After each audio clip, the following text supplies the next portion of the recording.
Hello, everybody. Welcome back. And Joy, thank you very much for joining us. Good to see you again. Good to be here. Thanks for having me. Absolutely. Like we had a little pre-talk just now, and you were saying last time we could have talked on and on and on because we both like thoroughbreds so much. And hmm it was absolutely a great session and close to my heart. And today you have a new quest and a new questions. And let's hear, what is it? Yeah, so things have changed in my life since last time we talked. You are on my show, Retired Racehorse Radio, and since then I got pregnant. I gave birth to two twins, which was a Yes. surprise. But very quickly, I realized that how much your body changes. I know that seems very obvious with pregnancy, but no one prepped me as an equestrian how that was going to affect my seat, my balance, how it impacts how I fit in the saddle. My saddle I had before does not feel the same as it does now. And I think it opened up this question for me of how how do we create a conversation and understanding that it's okay for your body to evolve after birth and that it's an important time to check your saddle fit and how it impacts your horse when you choose not to. Yeah. Yeah. And you were telling me earlier something about your feet, which I never Oh, heard before, I right? mean, lots of things changed, right? So I was always I always had a good sense of my body and how I felt and being balanced. And I felt like through fitness and specifically Pilates, I really knew where I was strong and where I was weak. Pregnancy has blown all of my knowledge up. I'll just say that. So between having a hormone dump of relaxin, which if you've ever had a baby or you're currently pregnant, you'll know it loosens all of your ligaments. So your fingers spread out, your toes spread out, your hips get looser, and it's meant to shape and prepare to carry and deliver the baby, and all the weight that comes with it too. And so I had stopped riding pretty early on, having two babies at once. I had a large amount, and I couldn't balance successfully in the saddle. I literally felt like I was on a teetering spring in my own body. My foot got bigger. At the time, both of them did, but only one kind of went back to normal post pregnancy. The other one made it almost there, but didn't fully come back. So I have some balance differences from the right to the left side. And I also noticed my rib cage has expanded, my hips have expanded, and while I'm getting closer to my pre baby weight again, my body is never going to be the same. And so my riding has changed as well. Interesting. Very, very. Thank you so much for sharing. And I'm sure, and I hope, many riders who we know are ladies these days, and maybe not every single rider will have babies who are women, but majority may or may not. Let's Mhm. think may have children. So I think this would be a phenomenal topic. As I understand you're back to riding, is that right? I am. And I'll tell you, the first ride made me feel very much like a beginner again.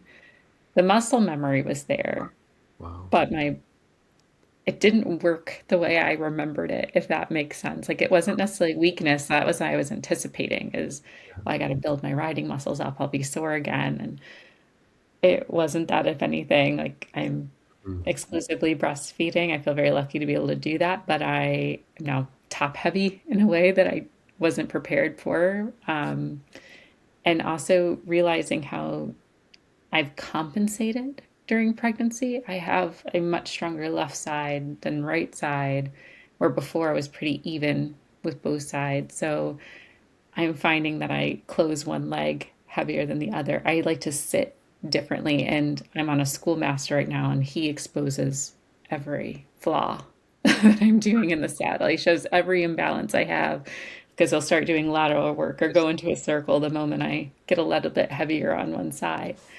Um, and it really did make me start to question. I was like, no one talked to me about this coming back. Everyone prepped me how sore I was going to be and rebuilding those muscles, but no one prepped me that I was going to feel a little bit like a beginner. And it did kind of hit my ego. It was very humbling. I have a couple of questions. Number one, are you left-handed or right-handed? I'm right-handed.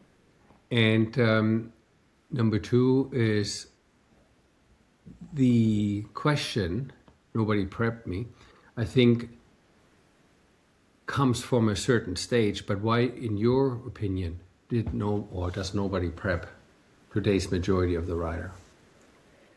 Yeah, I think there's probably several answers that probably go into that.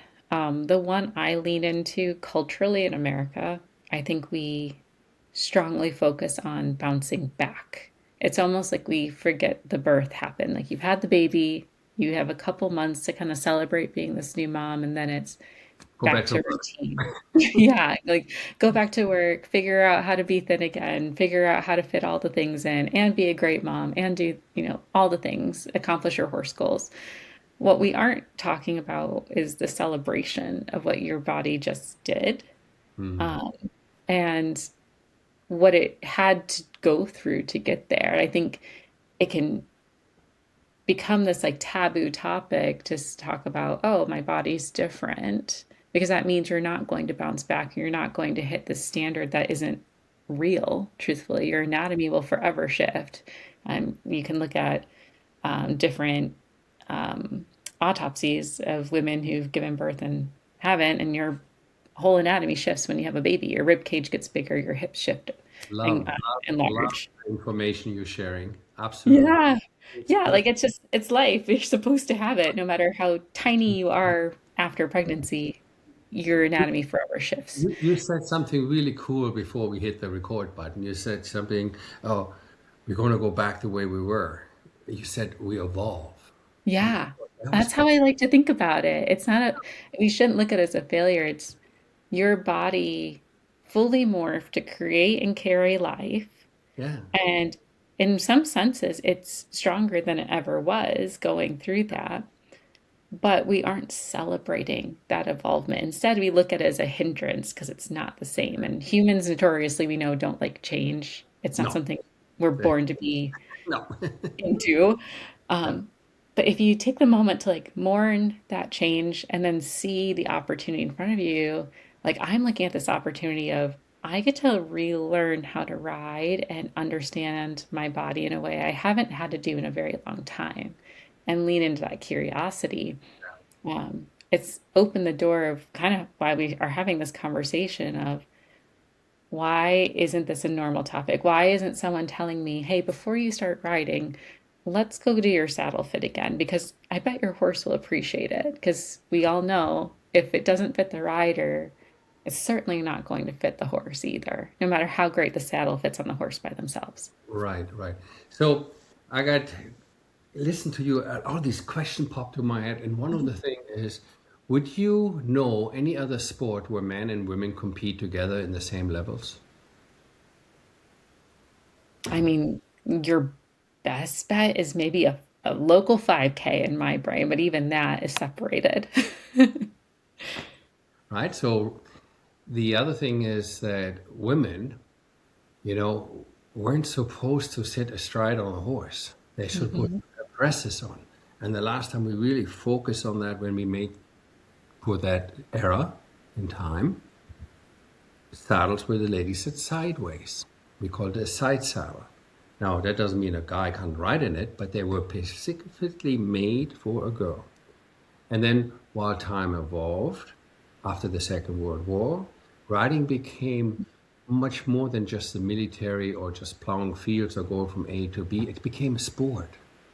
And for the first time, we had the military training into the riding stables, heavy duty, guided by men. As a matter of fact, all the time when we look back in history, it was a very male dominated sport, or Mhm. when the male was sitting on the horse and fighting the war, etc. And while this time evolved, we see more and more women coming. And in the 70s, late 70s, we see all of a sudden a shift. The majority of the rider are now women. That's in the 70s. Now, 50 years later, there's still Saddlery and says there's no difference in the pelvis between male and female. It's all smoke and mirrors. There's no difference how a woman sits in the saddle versus a man. We still hide the most obvious thing. You're telling me that when people do dissections and they're looking at a female who had a birth versus not birth, how different it is.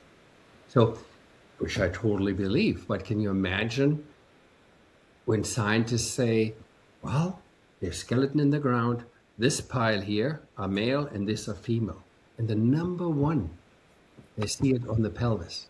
And when we go back to the sport riding, this is my seat.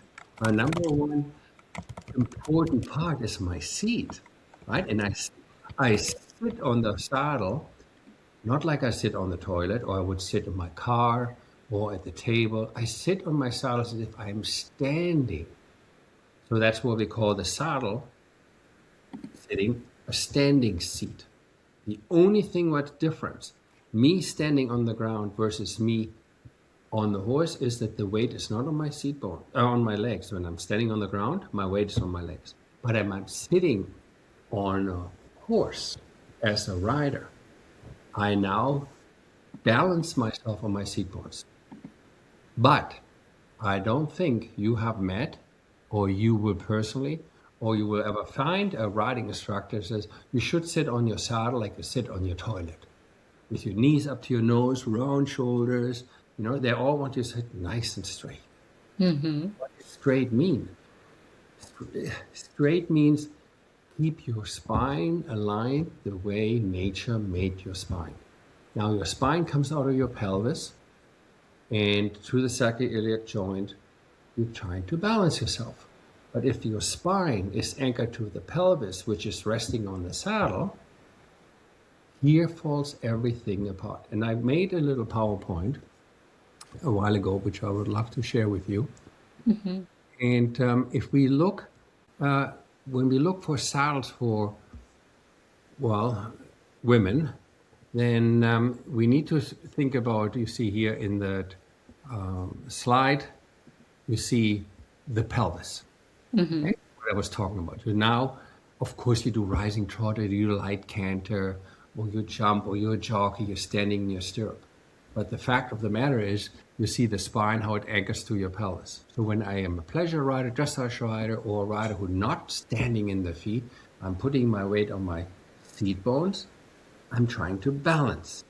And when you were telling me all this, how your body change and how your balance point change, I think it's absolutely crucial that we get out of the dark ages and accept, yes, this sex has a birth channel. This sex has no birth channel.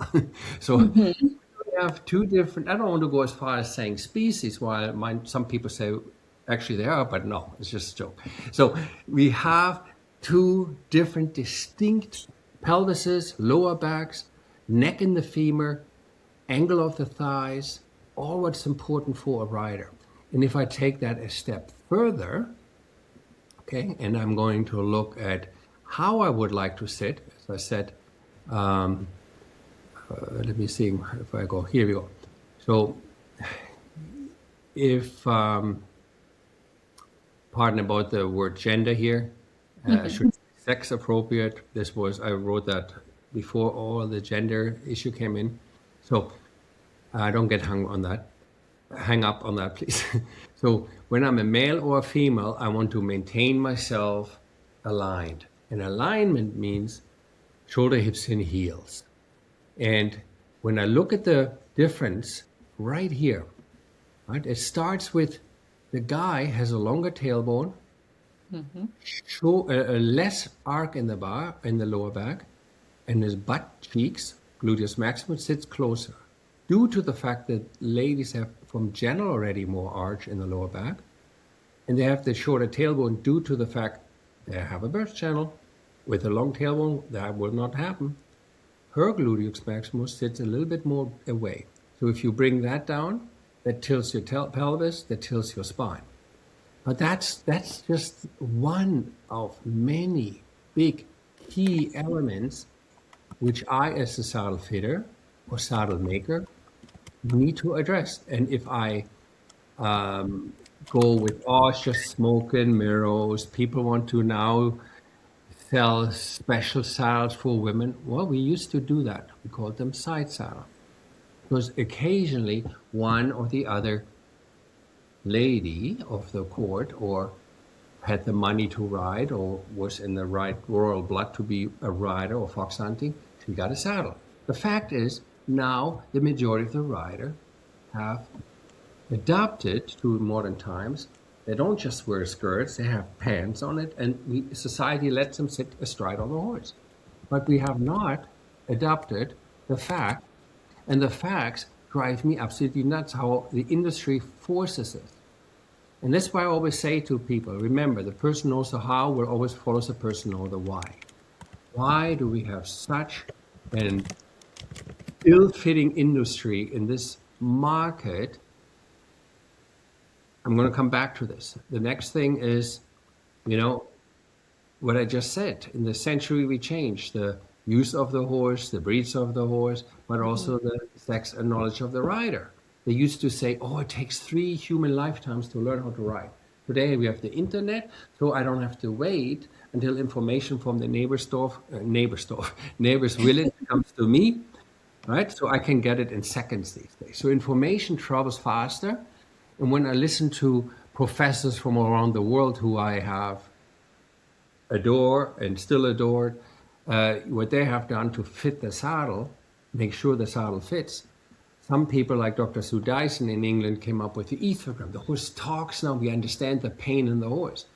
And then we have veterinarians who quit and says, look how these people sit on the horses. And it says the majority of the back pain comes of how the rider sits. Kind of matches what the Spanish riding school says. The most important 8 is the seat. So the common question, the common things what clinicians say to the majority of the rider, which are women, 95% of the riders hang in the horse's mouth. Mm-hmm. Good hands is the secret to riding. You bounce around, you're in trouble. You need an independent seat, which I'm coming back to it. And too many riders have a cramped seat, and they have not the suppleness. You cannot have suppleness when you sit in front of your TV, when you're not sit when you're on the toilet, when your back is rounded. You cannot pivot. That's what the independent seat means. It means you can stick your tummy out and suck it in without leaning back and forth. Right? I love you're saying all that. 'Cause as a dressage rider, I immediately think of, how do you get to that self-carriage? And in a way, it's like the rider needs to develop self-carriage as well. Right. And it's absolutely hideous to me how many times saddle makers or saddle fitter fight the facts that we putting somebody in a wrong shell. Let's just don't call it saddle for now. Let's call it shell. Okay. If I put something in the wrong shell, it doesn't fit. But we as humans are super people. We can adapt. And the way we adapt, we lift ourselves away from a peak in the saddle. We as males put in the saddle since day one we make saddles. We call it the rooftop. And the reason why we put a pointy part right underneath our crotch, I don't want to sound too rude here, but it's the facts. That's the first I learned in Western making, English saddle making. So my dad, who taught physics, he always said to me what I showed you in the first sentence. The person who knows the how will always follow the person who knows the why. So I go, hey, master, tell me, why do we need to make that peak in the saddle? You are the dumbest apprentice I ever had, he said to me. I thought you're a rider. You should know. The reason why we make the peak in the crotch is so the male parts gets pushed to the left or the right. You should know when a guy falls on his parts, they're faint. Oh yeah, stupid me. How could I not forget? How could I not know that? And then, here's the worst part, Joy. I remember my sister. She was a way better rider than my brothers or me. She always had the best horses. She quit riding when she was 14 years because she wouldn't give us a reason. But I remember all the time she said it hurts. And I went on her horses, on her saddles. I thought she made it up and just doesn't want to ride anymore. Heard what? Well, there in the crotch. I think you're making it up. So I have yet to meet a lady who likes to sit on the rooftop. Mm-hmm. So that's why you see a lot of people like this rider here leaning back, and then bringing her neck forward because your balance is in the ear and you know where you want to be. But Yeah. your pelvis lifts away from the peak where we put specific in the saddle. And that's not it. It It goes makes on. so much sense. It makes so, I think about my own students, how often I have to say, like, keep your chin up because they all Yeah. tuck because Yeah. they're leaning as opposed to It's finding in, that natural balance. yeah. And then there says, my master says, make sure where the rider sits, where the seat bone is. Don't make that saddle so wide. Make it nice and narrow so the seat bones don't fall off the edge. It's important for the rider. Rider could be girl or boy, right? It's important for the rider to not sitting on the base what's too wide in the back. Well, again, part of the difference in the pelvis is that boys have a much narrower seat bone distance than the ladies. And like you just said, after birth, when ligaments relax, and when you look at a pelvis, there are certain areas wide open and then come slowly back, right? That gets even wider. So here we are, not forced, but this master, 100 years ago, taught this master. And this master taught me, and it made sense to me because I don't feel what my sister feels. Or I don't even put two and two together and says, hey, don't women have seat bones which are wider? Isn't that crazy? So most of the time, women, I don't feel my seat bones. I feel my underwear line and I feel rubbing and biting me here, but I don't feel it. And again, And how much money is spent on finding like the perfect reach for comfort? There's equestrian underwear for women for comfort. And, I still go back because, I ride thoroughbreds. I work with thoroughbreds. You got to think the comfort of that horse and how your seat will impact that horse long term too. Because if we're compensating, horses are mirrors of our bodies. And if you're developing, a young thoroughbred off the track coming back after postpartum, if you have a horse that maybe was sitting, like my horse sat during pregnancy, she is not a horse I could lease, bringing her back in, she's going to be out of shape. And now we're both going through this together and everything shifted. That's going to change our conversation during the ride. So I think, come back to our first question, why does nobody talks about the difference after birth and prepares the riders for it? Because this industry is still struggling with admitting, yes, there's a difference. So here I'm trying to, since 1996, through, back then they didn't have internet, back then they didn't have what we do now, right? So news traveled a little bit slower, but I was going around and I say, okay, would a cold blood, a Shire, a Frisian has the same top line of the horse like a thoroughbred? No. The thoroughbred are known of having a little slimmer body, higher withers, and they fall a little bit faster away from the spine. Okay? So, and this is actually what my instructor said. We had this saddle stand in the tack shop. I don't know if you can see it here. So, and it says there's the withers, and most of the time, riders sitting at the balance point of the horse at the base of the withers. The rodeo riders, the bullfighters, they all sit there. And when you ride bareback, you're not sitting in the middle of the back. You snuggle up to the front of the horse's back, right? So further you come, so higher the withers will go. So you go where the withers blends in. So let's say it's like this. So he showed me this vertebrae of the horse. Let me see if I find it. Where is it? Oh, here. So he says there's still a distance from the high point. You can always feel the high point of the horse, but what sits here is back muscle.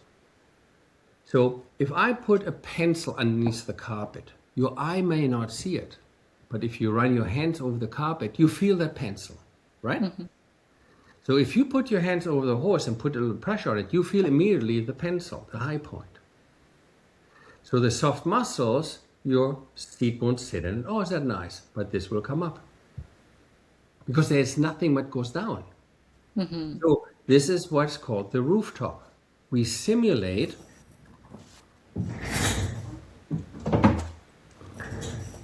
so when the rider sits on the horse, sits on the muscles, but when they sink a little bit, that point comes up, which is perfect for me and for all the guys, because we don't want to cross our eyes and faint and fall off the horse. But a lady wouldn't want that, because you have parts which are inside, not outside. You don't have the choice of putting it left or right. And even like you already mentioned, padded underwear, that pencil will be under the carpet. So how do I avoid it? Avoid changing the saddle making. Can you see this line here? Yeah. There's a line here. That's a high point. So if I put my cell phone on top, okay, so where my ring finger is and index finger, right, there's a lot of distance to the phone. There's a lot of foam I can put there where your seat bone will sit. But this part here, okay, will come up. It's perfect. So I simulated what I feel when I'm on the horse. And this back here, keep it nice and narrow, because my seat bones are nice and narrow. Right? So this is what you have to remember. Saddles have been made for hundreds and hundreds of years. A man made saddles for a man rider. But now in the late 70s it's shifted. And in 1996 we patented a saddle where we went the opposite. I can't change the horse. The anatomy is, all the horse is the same, and even more so on the thoroughbred. It says, why don't we get rid of the rooftop? And I sold this patent to the bicycle company. Because on the bicycle, even the guys will now hate the high point in the crotch, because they're leaning forward on the high point.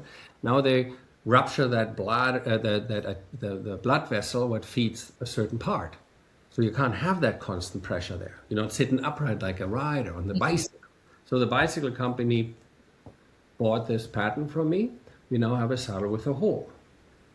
You see how this is more tailored here, but it's much wider here.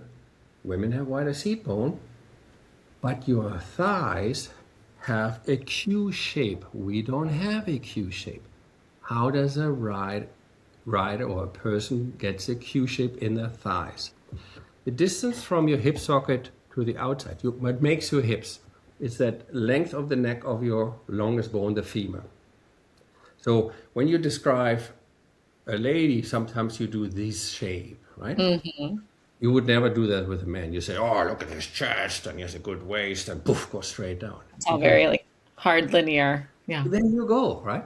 So we need a lot of saddle between our upper inner thigh, because we got a lot of space between our upper inner thighs.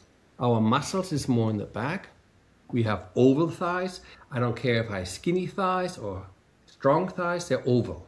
Where lady, skinny or strong, they're round. How many times have I go to my poor riding students and say, stop, you're driving me crazy. See how the toes are out, knees are out? So I grab the rider's leg, try to replace a muscle what nature has not intended to put on the female leg there. But what did I know? I didn't pay attention in grade 6, or maybe grade 6 didn't talk about Q shapes and muscle. They did not, to confer.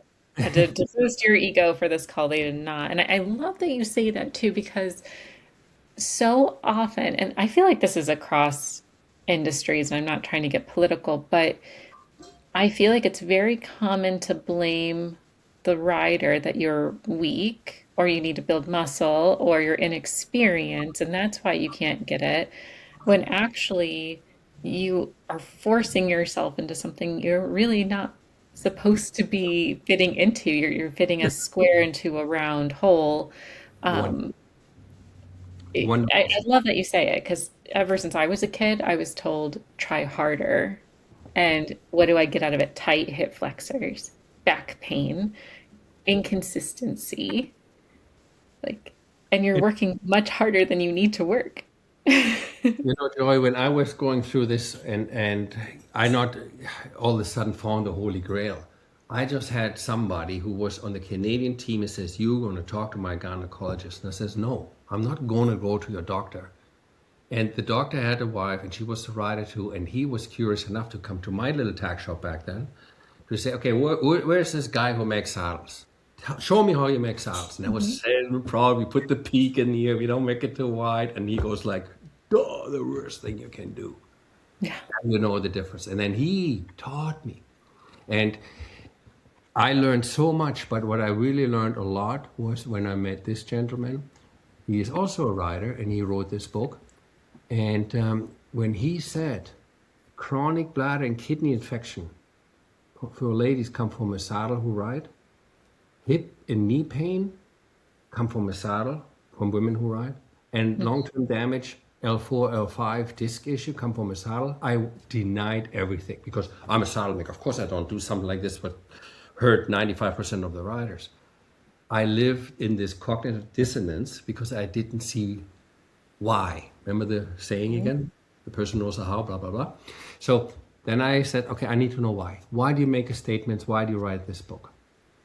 He says, well, we evolve, using your words.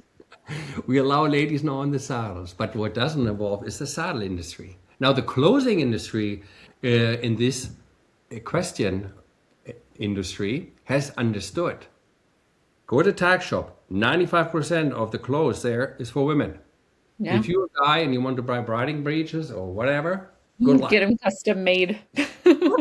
Because they understand the bodies are different. And now the most important part, how we recognize skeleton in the ground when we dig them up, is the pelvis. The saddlers ignore it. The saddle makers ignore it.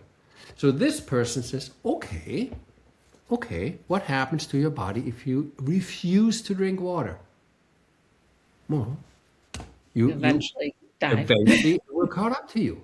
So if you refuse to accept or get it in your brain, the rider will always adapt. And they will then have chronic hip pain, knee pain, all the way to the disc. And the friction, because they're sitting on the rooftop, no matter how much you lean back, it's inevitable. And I was shocked, but not until I did what he said to me, you need to make casts. I had to ask again, what did you just say? Cast? C-A-S-T, cast, like a dentist cast? Yeah, from a butt. Because only then, once I saw it myself, and we have over 120 casts in our shop, we call it the Butt Museum. there is two shapes, no matter how skinny or how tall the person was. One shape for the guys, one shape for the girls. Completely different. Like you just said, when you apples and oranges or fitting this shape in this. Now that, for the first time, I felt like a moron. Here I have my certificate as a master saddler, worked in 5 different countries, looked at different saddleries. Nobody ever explained the why and showed me what actually happens when we deform. Now we understand from history, women meant to deform their feet because it was not classy for women to have large feet. So what did we do, especially in the Chinese world? Remember the time when they had these bounding feet? Wrapping our feet, yeah. So that is ridiculous. But we Same live with in... corsets. I What? mean, wrapping your waist during the Victorian era with corsets, like anything to fit a societal standard. Bungo. But now we're living in the world where we evolved and we accept ladies on the horse. We also evolve with technology and medicine, and now these people can actually speak up and tell you the why. Now you as a rider can just say, oh, I guess I keep putting the corset down and bind my feet, or I actually gonna look for something what is not just taught by Jochen Schleese, but what is actually knowledge, common knowledge in the industry, who make write books about all the deformity. Okay, so we have a horizontal line of the of the horse, and a vertical line, the spine of the rider, and we're trying to write them in and marry them in harmony. So we know from the women they have more lordotic curve in the greater curve. Tailbone is shorter. They have a birth channel, and the balance. And this was I find very interesting. The balance of axis is further forward. Now this is very interesting, especially from today's topic. What happens to the rider after birth? Now your balance changed again. Well, your lordotic curve gets deeper as well during pregnancy, especially, but even after. And You know what I find crazy? Again, I'm going to get political for a second. We don't encourage as a culture in America for women to get pelvic floor therapy during or after birth. If unless something has happened where you're experiencing extreme discomfort or you had trauma during your delivery. That's the exception when your doctor will recommend it. I chose to go early on because I wanted to understand my body. And that's honestly how we even got to this topic at all is I did a lot of research and realized how my body was shifting in real time. Um, but Lord, your lordotic curve will change and get even deeper through that pregnancy. So you're almost walking in a full C shape, Yeah. and it changes everything about how you move And how you ride. and how you ride. So, and here we go. There's an instructor on the bar in the back says, get your seat in the saddle, sit in, bring your seat down. How can you go against the curvature of your back? Because you're now evolved to this shape, right? And you So, get blamed for having a weak core, and you might actually have an extremely strong core. I know. It's so ridiculous. Once you see this, you can't unsee it. And this is why I'm so passionate and I'm so grateful that you and I have a chance to talk, because through multiple channels, we might help the horse. Because if we help the rider to sit more quiet and balanced, the horse will be so much appreciated. Because I don't think people purposely want to be cramped on the seat or hanging on the reins. They don't do that on purpose. Yeah. Two thoughts come to mind. One a comment and one kind of a follow-up question. So the comment being, I think one of the gaps you mentioned earlier, like why we're not having the discussion, right? Because we didn't know or we're not sharing information as effectively as we could. But I think a big part of it is we also don't have writers speaking up of I want something different. Instead, you're told this brand is amazing. I don't know how many people have bought a custom saddle, and they're told it's going to change their whole ride. Their horse is happy and it fits the horse, and then you see that same saddle go on Facebook Marketplace 2 weeks later. It's not working for me. It doesn't fit my horse. When actually, it probably doesn't fit you. Exactly, 110%. And you said it very eloquently. And when I think back, in my time when I got an instruction was shut up and ride. And the instructor was in the center and yelled at you. It was still coming out of the military stage. And now I think people get more educated through social media. And I'm not saying Dr. Google is always right. I'm just saying there's more information that the people can say, okay, enough. I'm paying a lot of money for this riding horse lesson or for this or that and the other. Why would I sit on an interface where two beings, the rider and the horse, come together, and that interface is doing everything hindering me to go where I want to go? Yeah. So deep in your heart, you know what you want to do, but you get frustrated with yourself because, like you said before, I blame myself when it's so logical. Wait until you see the rest. Yeah. Here's another example. Since 400 years, we teach the same thing, or the people teach the same thing in the Spanish riding school. And it wasn't until 22 years ago that the ladies were finally accepted in the Spanish school, because it says no woman can ever ride in the Spanish riding school. And then they got all sexual harassment. They all left again until from the top changed down and the president became a woman, and all of a sudden it changed. Right? So, but what doesn't change is sorry, I shouldn't swear, but it's the saddle industry. Okay?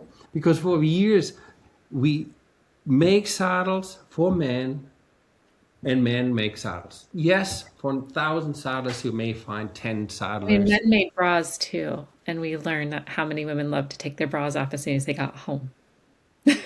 So if we think this pattern and we think about that riding as an art and skill, right? So is saddle making. When a guy makes saddles, or a woman, and they foam it, they feel it. All the time through the process, I sit in the saddle. Oh, that's nice. Then I put the leather on. Oh, this is nice. Now I put the flap on. Oh, this is nice. I don't feel what 99% of my rider feel. How can I say it's nice? I failed when I picked a shell up, the saddle tree. What has that peak in it? So if I'm going to look at these people who have their legs sharp forward, their knees out, they're fighting for their balance, and you put them, and you look at the lady on the right, top right, see the two blue curves, and you said after pregnancy that curve goes even deeper. That means your pubic symphysis gets lower. So when I look at this shoulder, hip, and heels, and I want to align over the sternum, I have to have an open mind and says the rider with non-burst channel will never feel what a rider with a burst channel will feel. We've done this over and over and over again where we had the same body type but different sexes. And the difference, the impact in the cast is humongous. The seat bones are in the back on the riders, more closer together. And the seat bones on the lady, due to the C curve, the lordotic curve. And the front part on the left cast is your pubic symphysis. So we have impact differences. On the right, you see the pelvis on the saddle. Look how high the pubic symphysis is on the male, right here. Look how far distance. And on the lady, this is where your underwear line is, right there. And your pubic symphysis. Never mind sinking in the seat foam in the center comes into your crotch. Yeah. You're already behind the 8 ball when you sit on a frame what is not meant for you. So this makes me think too with saddle fitting for your horse. And I remember you're told I think it's like two or three finger rule of how much space you should have behind your saddle and your seat. It's kind of I guess the normal thing that saddle fitters would tell us. And it makes me wonder, for me to feel comfortable in that saddle, I'm going to need a longer saddle. And how does that impact my horse long term? Does that saddle put strange pressure on the spine for my horse if it doesn't truly fit me? And how does that impact their anatomy and their well-being? Okay. Before I answer this, I want you to put yourself in a different moment. Forget horses. Say you are, you love hiking, you love walking long distances, okay? Not competition. You just like to take your twin boys out and you walk them nonstop, okay? On your carriage. But you have a shoe what creates a blood blister on your pinky. Would you stop walking or would you adapt your walk in order to avoid the rubbing on the blood blister? You'd adapt typically. So what riders do when it hits me in the crotch or I go in the saddle, it's longer to shift myself further away to the back, you adapt because subconsciously your body goes in protection mode. And without you even realizing, my sister was screaming back and forth to our coach. She says, I'm not doing it. And then we had to videotape her. And then she couldn't believe oh my God, I'm doing it. So your body thinks you're doing it right, but you're not, because your body protects you. Like you walk your babies, you adopt your walking, right, from your blood blister. So what you do now, you adapt, and now you're sitting in the most vulnerable area on the horse where they develop very fast kissing spine. And no matter how many times you stuff the saddle, how expensive the saddle is, it will never fit the horse because of your adoption of your body. You know where you want to sit, but the saddle doesn't let you because it kills your crotch or rips your thighs apart like a chicken wishbone on a chicken. So if we think that thought for a second, okay, we need to understand that our hip socket, how the leg falls out of hip, is completely different between male and female. And what I want to share with you here is I grew up on horses. I live and breed horses. I feel the most safest when I'm around horses or on the horse. And I love making saddles. I feel the saddles, I fit saddles. But I will never be able to feel how my wife rides, my sister rides, or any other woman, because I just have a complete different structure where everything is balanced on the pelvis, starting off with your hip socket. So do you see the difference how the hip sockets fall out of the male and female? Yeah. Can you see how long the tailbone is, male versus female? Mm-hmm. So when my instructor said, make that lower back straight, get your butt cheeks to the saddle, piece of cake. My sister was in tears because she tried so hard she couldn't make her lower back straight. Especially when a lady has a baby. Now it moves even more in the C shape. But here is what really killed it when you said to me earlier, the balance point shift. Check this out. When you turn the pelvis upside down and you're looking from the bottom, you will see clearly how the male seat bone are closer together. You see my mouse here? Can you see the mouse? Yes. You can see the seat bones are much narrower on the male versus female. Mm-hmm. That I remember from grade 6 in anatomy, but I didn't remember that the center of the hip sockets is the pelvis axis from left to right or right to left. Look where the hip socket is on the female versus the male. Yeah. The male pelvis point. So I can take, anybody can take a pelvis, put the seat bone on the hand, and you can balance it instantly. You cannot do that with the female pelvis because the pelvis axis. Mm-hmm. So how do you expect to sit in the saddle where the deepest point is made by a man for a man in the wrong spot when a lady sits on? Really bad it gets when you have a baby because that shifts because of the weight from top. So while we compensate, okay, and most of the time what we do, we either lean back or we tilt back. You see the red dotted line on top of the vertebrae there? So that's not good for your disc. That top level of your vertebrae needs to be like the green cross, horizontal.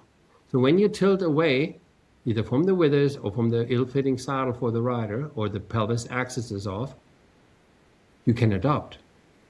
But what happens, and this is not my words, this is from the doctor who wrote the book, your disc here, he bends the vertebrae forward and you see the blue rubbery thing, that's your disc. Okay? The disc will go, just like you, and shifts. And if the disc slips, that's super painful. It goes in the nerve, collapse disc, most of the time means surgery. So when we have top rider, because the argument is this, oh, that's all smoke and mirrors, because you know how many Olympic riders are out there who ride in male saddles and they become Olympic riders?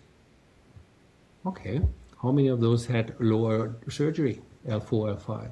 How many of them have deformed bodies?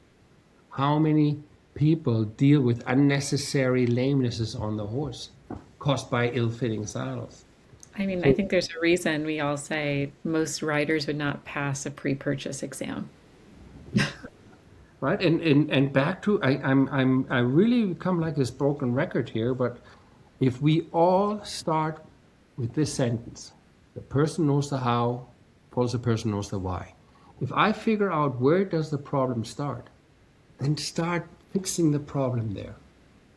Rather than keep putting water in a bucket what has lots of holes in it, fix the holes if you want to carry water. Right? So, and I cannot tell you what a sensitive subject that is in our industry, and the reason why, cost money. Yeah. Right? It's all about money. Because if I make you ride in shitty saddles, I'm going to confuse you and says, wow, the European women pelvis is different than the Japanese women pelvis. A desirable pelvis for the women would be the one in the middle. So if you're Chinese and you love horses, doesn't mean you can't ride, or Japanese, or if you're European, or isn't that the point of a custom saddle? It doesn't have to do with anything, right? It's ridiculous. So there is so many different female pelvis, but we're talking about the birth channel. Right? We're not sitting on the birth channel. We're sitting on our seat bones. So here you see the Q shape, what I was talking earlier about. And that's because of the longer neck on your femur, and they come together and down. See, there's little space between your upper and inner thighs. You don't need space there. Your parts are inside. We need lots of space because our spots are outside. That's it's like how... It feels very like 2 + 2 = 4. Like, come on. Right? So, and if people make saddles for the people who are these people, we don't even look at what you and I do here, right? So as long as I put you in a saddle what is not for your body, the industry is happy. You sell a lot of saddles, you sell a lot of unnecessary saddle fit, which is constantly an issue. I mean, the industry is happy. Oh, yeah, we're coming out and get your money again for stuffing your saddle. Put more water in the bucket, right? So then what else do I create? A lot of osteopaths, veterinarian, chiropractors. The list goes on. It's a fabulous. It's almost like the pharmaceutical industry, So give them a pill to stay half healthy, but Have not you really. heard the saying that the most negative, and I'm going to butcher saying it, but the most negative thing to the healthcare industry would be a city that fully utilizes bicycles. No, I've never heard that. And it's because it would have people be more active, for one, less sedentary lifestyle, being more fit, more cognizant, breathing less toxins from Oh my God, I got a all the complete. emissions of cars. I It love it. hurts, yeah, the buying industry, right? If you're not relying on a car, a bike is much cheaper, which also hits the insurance industries. It's one of the most toxic things for an Wow, economy that relies on people being sick. wow, Yeah. wow, wow, wow. Yeah, so the list goes on and on. So my recommendation, if you get to Saddlefit, do a very quick check. It's so easy. Have your saddle fitter or your friend measures your hips when you sit in the saddle. Make the tape go right to the front of the saddle, right to the back of the saddle, and measure. Your butt cheek is pushed up, your legs are apart, you're not standing like this. But this gives the saddle fitters a measurement which tells you, are you having the right seat width on the back of the saddle for your seat bone to land on it? Number two, measure your upper leg and your lower leg, and then measures from pelvis down to the ankle. That gives you a triangle. That determines where the stirrup bar sits, because the male feet are in general larger than a female seat. That means if a small female foot got to go forward where the stirrup leather is, it constantly puts your lower leg in the chair seat.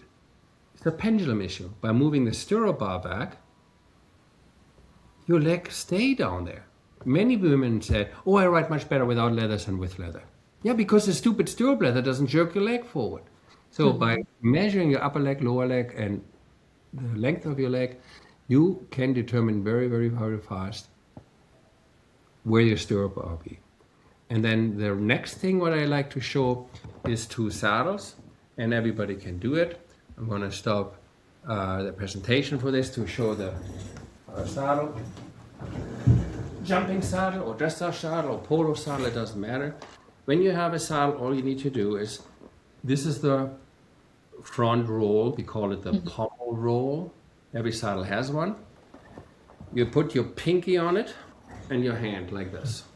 Okay? Okay. And where your thumb is, you want to see minimum of 3 to 4 of your fingers. There is one. 1 or 2 means all the leather, all the foam has taken away and the peak has been created. I love how that fits me in the crotch because my parts go left or right. Then there is an area, a pocket for the parts. And then there's a nice width here because I have lots of space like most guys have between the upper and the thigh. Ladies don't have it. It's nice and narrow through here. My wife hates that saddle because she falls off the side. She hits the crotch and her thigh gets pushed out. So let's pick another saddle. Let's see how that would fit. Same thing. Here's the roll. Put your pinky on it. Put your thumb where the thumb is. Now look at how much wider the seam is. Here I get easy 3 to 4. Here now the dip is down here where the thigh is. I hate the saddle with the passion because my boys don't know where to go and I feel there's a gap there. Plus, why does it need to be so wide here? For me, I don't like it. But my wife loves that saddle. Right? And it's not because my wife and I look so different. Because she has the first channel, I don't. Period. I can't go any more simple. So anybody who has saddle and is now worried about, Do I have a male or female saddle? This simple trick will tell you right away. And if that doesn't help you still have problems, put a pair of jeans on it. Put the saddle on a saddle stand. Balance it on the saddle stand. Let your feet hang, and then you sit down like this. Right? You'll have your tummy here. Put one hand here, one hand here. Pivot your pelvis this way. You suck in your pelvis, your stomach to the spine, but don't lean back. Just suck it, and then stick it out. Like really big, as if you have a big beer belly. Right? Do this movement with your jeans. Stirrup leather gone, leg hang down, and if you feel the seam, you got the wrong saddle. If you don't feel the seam, you have a saddle where there is no peak. Now the saddle on the saddle stand doesn't do walk, trot, or canter. It's stationary. And last I heard is saddle fitting is really important. The saddle should fit the rider and the horse. It's really important when the horse is moving and not just standing in the aisle. No, many saddle fitters don't even watch you ride before they work on the saddle. 8 out of 10. Ridiculous. How can I fit a movement if I don't observe the movement? Yeah. So, and that's the number one problem why nobody talks about post-pregnancy. Because we still, in this dark ages, and do not accept that women have evolved and actually are allowed to ride on saddles we don't build for them. Yeah. That's how ridiculous this is.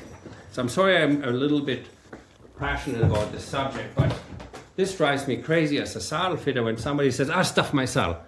I get my kicks out of it when I come back, when the customer says, do you know how much better my horse went? I know it won't going to happen. Because the rider's still trying to avoid to sit in the quiet spot. You're still bouncing around there. Yeah. I have people in tears saying, I'm riding since 4 years and I still can't do the sitting trot. You sit them in the saddle, bang, they can do the sitting trot. Bang, they do the flying knee changes. Yeah. So all these top riders adapted. Like women adapted with their corset, with binding their feet.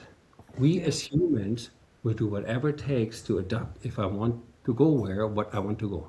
If the road is crooked and hard, I build a car what can drive that road.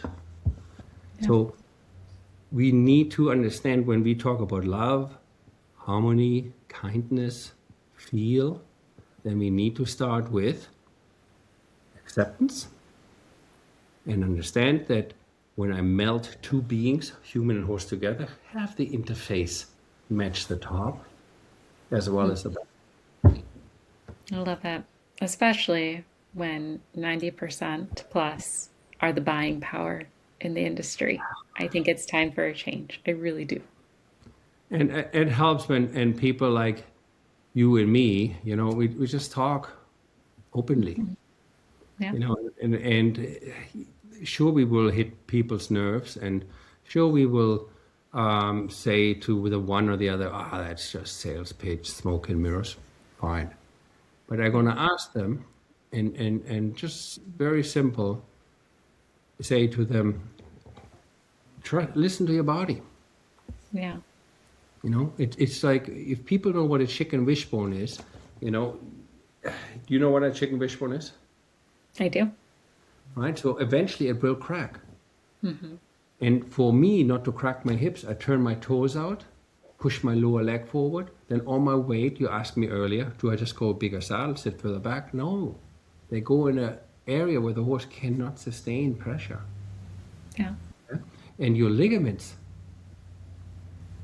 okay, if you don't get that endorphin rush to relax, they will eventually pay the price. Yeah. Because your body is not meant to pull that out like a chicken wishbone. So this is not my words. This is what science, what doctors, and the same thing, what people have realized, maybe I should drink water. I haven't drank water for a week and I feel like shit. So you know what I mean? We adopted the certain things, but slowly. And we like to take more Advils rather than drink more pills because we live in the fast time. It just brings so many thoughts, and I know we're coming up on time too, but I want to circulate back to horses because one thing that has really frustrated me at becoming a mom, especially with two, a boy and a girl, and Mm. so many people tell me like, "Oh, motherhood is such a sacrifice," and I don't believe it is. It is a chapter. It is a change, but I don't think of it as a sacrifice. And I think women are taught to put our comfort last. So, for any listeners, because I'm sure a lot of you are women, if there are men listening, fantastic. I love the support and the allyship. But for women who might go, well, I'm comfortable in my saddle and like I like my saddle current state, I think it's really important to think about your horse then. If it's hard for you to put yourself first currently in the culture that we have, put your horse first because we'll spend money on a horse, no problem. We'll do whatever it takes for the horse, no problem. I love And that, Joy. Yep. yeah, I think about specifically in the thoroughbred space I'm in, we have a lot of young horses who are learning to be sport horses and they get these stereotypes of their antics because of behaviors from the track. Those horses go through so much training to do what they do. And I would put a lot of money down on a bet to say I think a lot of the behaviors actually just come from compensation and confusion of the conversation in the saddle because it's just not fitting. But you said it so eloquently. And remember where these horses used to have riders who are in general lighter than the average pleasure rider, and they're most likely never sit in the saddle as much as the horse will experience now after being sold to a dressage or a hunter jumper or to an eventer, right? So for the first time they feel like people sitting in their back.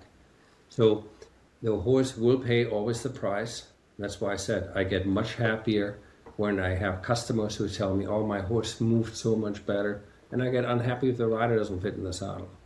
So your topic today was amazing. My daughters beg me to have horses again after they all live here. We bought 100 acres north of Toronto, and we have a dream to have horses again. And grandchildren, I got 4 grandchildren, and since there are open their eyes, have seen little horses. Because my belief is we have, and experienced this as a little kid myself, we live in a world where everything gets more expensive, uncertainty, solar flares, another world war, what is happening, what politics. We get so inundated with bad news every day. Gas prices go through the roof. But Joy, you know what? When I'm at my horse, everything disappears. I know. the bubble. And when my girls, who have 2 4-year-olds and 2 2-year-olds, and when I see how stressed they are, and this is why my wife and I are so happy we have 2 babysitting days. That's my best happy days ever. But they need a break. And I know many moms may not have the luxury of getting the break, but the break is, like you said, at the horses. So when they come with me and the grandchildren to the horses, which are just 5 minutes down the road and soon on my property, you can see how all of a sudden the stress releases. Maybe Joy, no, I'm not saying maybe. I know it for a fact. The horses have a different frequency, their heart, right? Frequency. And the horses have this calmness, what we love, and that kind of, I call it for a minute, dopamine. We love that. And that's why horse crazy people are crazy, because we always want that protection from them, as weird this sounds. It's So the last best thing I dopamine want fix. to do, right? And the last thing I want to do is hurt them, unintentionally or intentional, with stupid saddle fitting. So this is why I'm so passionate and super thankful to you to spend this time with me, so we can share that. Thank you for having me. This was great. As always, you're just a world of information. And I'm glad I was able to have this conversation with you because I think it's one that needs to be had in the equine space. Absolutely. Joy, I think I hear your boys screaming. I heard a baby there. I can hear They're waking up from their nap. happy time is over. Yeah. All the best. Good to see you again. Thank you for You joining. too. Thank you. Bye.